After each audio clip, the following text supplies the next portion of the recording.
Ils étaient 80 salariés de la Cirque à avoir fait le déplacement jusqu'au tribunal de commerce. Sans surprise, celui-ci a prononcé la liquidation judiciaire de l'entreprise. Les salariés ont accueilli la décision avec fatalisme.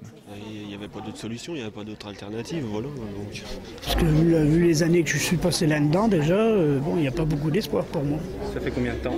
Moi je vais attaquer ma 38e année, mais... Déçu, anéanti, moral dans les glaces. Ouais. Et maintenant? Et après? Pour moi, il n'y a plus rien, c'est fini. Là, maintenant, il faut qu'on travaille 2 mois, voilà. Après, on n'en parle plus. C'est malheureux parce que bon, pendant 18 mois, c'était que des mensonges, quoi. C'est surtout ça. Mais bon, on aurait été dirigé autrement, ça aurait été mieux. Après le dépôt de bilan fin 2009, l'entreprise avait été placée en redressement judiciaire avec une période d'observation de 18 mois. Une offre de reprise avait été présentée, mais vendredi dernier, celle-ci a été retirée, faute de financement. Autre problème pour le tribunal, la présence de Jean-Louis Desmoulières, fils du propriétaire actuel, au capital du repreneur, ce qui est interdit par le Code du commerce. Le tribunal a accordé la poursuite d'activité durant 2 mois, dans l'espoir d'un repreneur de dernière minute. La liquidation, ce n'est pas forcément la fin de l'entreprise. Bien au contraire, ça peut être justement le moment opportun pour retrouver un repreneur, pour que les projets arrivent.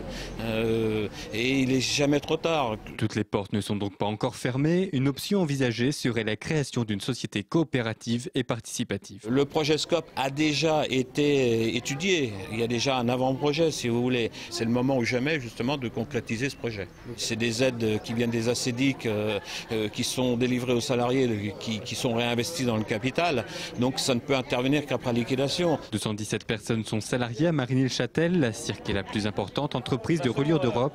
Les conséquences ne se cantonnent pas à l'entreprise. Il y a un savoir à la Cirque et une capacité de production qu'ils ne retrouveront pas ailleurs en France.